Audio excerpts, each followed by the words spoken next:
जब ठंडी शल्य चाकू मेरी चारों टांगों को चीरती है तो शरीर की सुंदरता नहीं बल्कि शरीर का हर एक कोशिका जैसे दर्द से चीख उठती है। मैं समझ नहीं पाता कि मेरे जीन में तो अमरता का रहस्य लिखा है, फिर भी मैं मुश्किल से 20-22 साल ही क्यों जी पाता हूँ। मैं नहीं समझता। शायद तुमने मुझे कभी देखा भी नहीं और ना ही सच में जाना।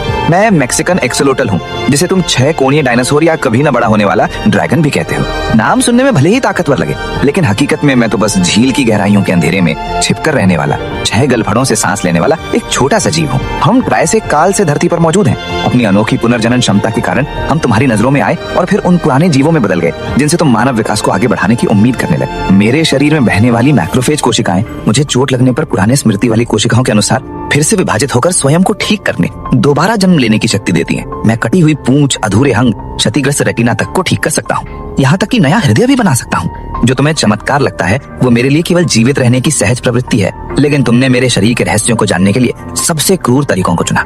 जब मेरे अंग काटे जाते हैं तो 24 घंटे में रक्त नलिकाएं सिकुड़कर रक्त स्राव रोक देती हैं। विशाल कोशिकाएं इकट्ठा होकर मृत ऊतकों को हटाती हैं और वृद्धि कारक छोड़ती हैं।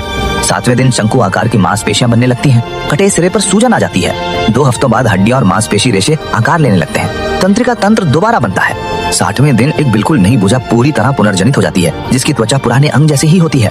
तुम इसे पुनर्जनन का चमत्कार कहते हो, लेकिन मेरे लिए ये दुस्वप्न की शुरुआत है। 1863 में इंसानों ने पहली बार मुझे मेक्सिको की झीलों में खोजा।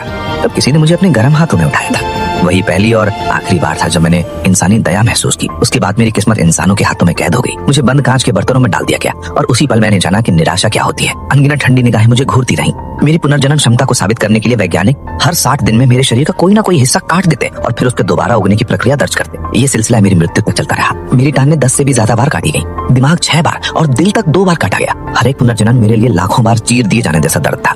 बहुत दर्द, असहनीय दर्द। शोध बताते हैं कि 2020 तक मेक्सिको में मैं जंगलों से विलुप्त हो चुका हूँ, लेकिन विडंबना यह है कि दुनिया भर की प्रयोगशालाओं में मेरे 10 लाख से भी ज्यादा साथी पाले जा रहे हैं। हम अपने घरों से मिट गए, लेकिन इंसानों की कैद में बढ़ते रहे। शायद एक दिन तुम समझोगे कि हर रहस्य को विज्ञान से नहीं सुलझाया जा सकता। कुछ जीवन अपने आप में चलता फिरता प्रश्न भी होते हैं और कभी न खत्म होने वाला उत्तर भी। हमने 300 मिलियन साल में प्रकृति के साथ सह अस्तित्व सीख लिया और तुम सिर्फ 3 पीढ़ियों की बुद्धि से प्राकृतिक नियमों को जीतना चाहते हो। अगर अगला जन्म मिला तो मैं अपनी ये पुनर्जनन शक्ति खो देना चाहूंगा। बस इतना चाहता हूँ कि झील के पानी में स्वाभाविक रूप से बूढ़ा हो सकूं। अगर तुमने मेरी कहानी सुनी है, मेरे लिए एक लाइक जरूर कर देना।